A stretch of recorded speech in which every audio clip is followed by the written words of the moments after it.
नमस्कार साथी, मैं सन्नत मल्ला मुकेश सहनी आप सबके बीच में मैं अपील करने के लिए आया हूं। बाबा साहब भीमराव अंबेडकर ने हमें एक संविधान बना के दिया। उस संविधान में हम सबके पास एक अधिकार दिया, वोट का, लोकतंत्र व्यवस्था दिया, जो अपनी बात को हर कोई रख सकता है, मजबूती से अपने हक अधिकार के लिए कोई भी लड़ाई लड़ सकता है। और देश हमारा बहुत ही मजबूती से आगे बढ़ रहा था। लेकिन 2014 में नरेंद्र मोदी जी आए, देश के तमाम युवा को उन्होंने सपना दिखाया कि हम आएंगे, हर युवा जो आज बेरोजगार है उस सबको नौकरी देंगे, हर साल में 2 करोड़ युवा को नौकरी देंगे।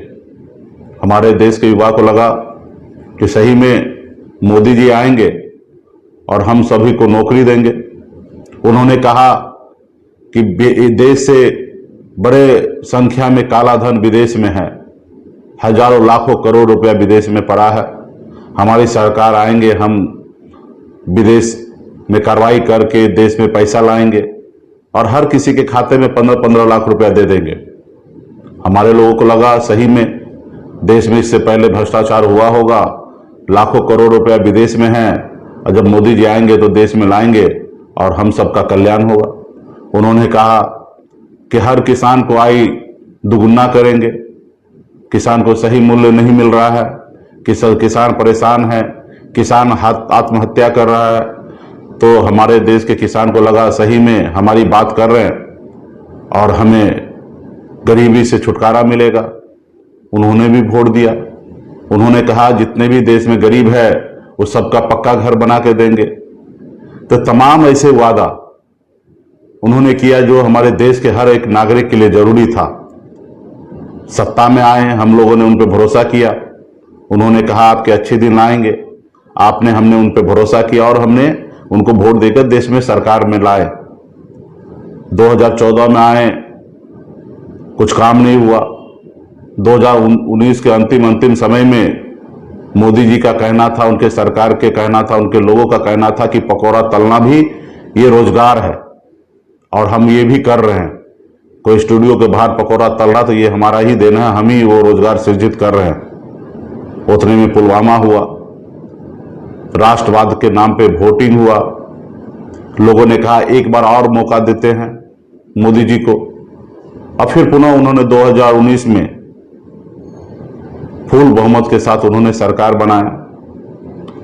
फिर हम लोग इंतजार करते रहे, देश के युवा इंतजार करते रहे कि हमें नौकरी मिलेगा, हमारे अच्छे दिन कब आएंगे, हमारे बच्चे के पढ़ने के लिए अच्छे स्कूल कब बनेंगे, हमारे बच्चे के इलाज करने के लिए अच्छे हॉस्पिटल कब बनेंगे।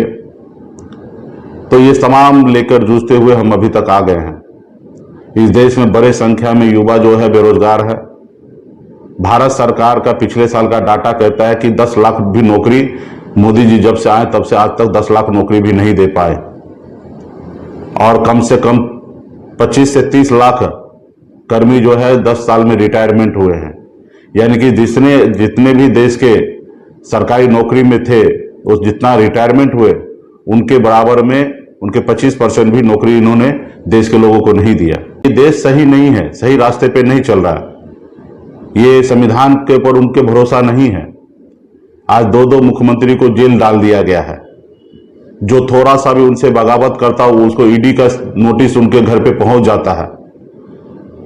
कल तक उनके नजरों में भ्रष्टाचारी है, हजारों लाखों करोड़ का भ्रष्टाचारी है, लेकिन वो डरा धमका के अपने पार्टी में जोड़ लेते हैं और उस रोज से वो सही इंसान हो जाते हैं। आज ये देश में कुछ लोग कब्जा करने के लिए लगे हैं। बहुमत इसलिए चाहिए कि वो देश के संविधान को बदलना चाहते हैं, गरीब की बात को नहीं मानना चाह रहे हैं। तो इसलिए साथियों, आपको निर्णय लेना है कि ये देश कैसे चलेगा। आज 5 किलो चावल को ये विकास मान रहे हैं, और ये चावल कोई अपने घर से नहीं दे रहे हैं, ये देश का संपत्ति है। और वो चावल देके गांव में लोगों को कहते हैं कि मोदी जी चावल दे रहे हैं इसलिए हमको वोट दीजिए। ये बताइए, ये मोदी जी का चावल है क्या? ये चावल पहली बार ये देश के गरीब लोगों को मिल रहा है? राशन पहली बार मिल रहा है? ये पहले से मिलते आ रहा है। राशन मिलते रहा, किरासन तेल मिलते रहा, हर जरूरत का सामान भारत सरकार के द्वारा मुहैया होते रहा। आज देश के ऊपर कर्ज कितना है? आज बताइए ना, बंगाल में निषाद के सभी उपजाति बिंद, बेलदार, नुनिया, मलाह, चाय, तियर, बनपर, गंगौता, केवट सभी उपजाति को आरक्षण है। दिल्ली में आरक्षण है, लेकिन बिहार या उत्तर प्रदेश, झारखंड में क्यों नहीं है? तो इसके लिए हम लोग लड़ाई लड़ रहे हैं, लेकिन सुनने के लिए तैयार नहीं है। आपने देखा कि कैसे हम मेहनत करके, आप लोगों ने संघर्ष किया, अपने पार्टी को झंडा को ऊपर किया, और उसके बदौलत हमने 2020 में 4 विधायक बनाया। हमारे सहयोग से बिहार में मुख्यमंत्री बना। हम समर्थन नहीं देते तो मुख्यमंत्री नीतीश कुमार जी शपथ नहीं लेते, लेकिन हमने ईमानदारी से उनको समर्थन दिया, उन्होंने मुख्यमंत्री बना। उस सरकार में हम मंत्री थे, हजारों लोगों को समस्या को दूर कर रहे थे, काम कर रहे थे, अपने लोगों को आगे बढ़ा रहे थे। आज कैमूर से लेकर बांका तक जितने भी डैम है, वो सब डैम में मछली पालन नहीं होता था। हम आए, डिसीजन लिए और सारे डैम में मछली पालन का व्यवस्था कराएं, सिर्फ मछुआरों का अधिकार देने के लिए।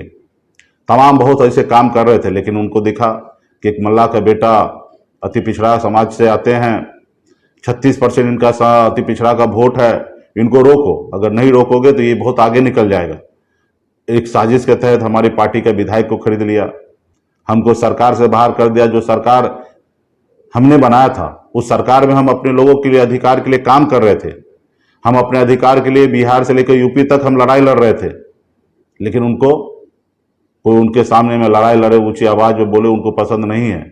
उनको वो खत्म करने के लिए लग जाते हैं, उनको अपना दुश्मन मानने लगते हैं। इसलिए साथियों, समय 10 साल आपने दिया है उनको, आपने देख लिया 10 साल में उन्होंने क्या किया है। अभी निर्णय आपको लेना है, सही निर्णय लेना है, ईमानदारी से निर्णय लेना है, ताकि हमारा देश आगे बढ़े।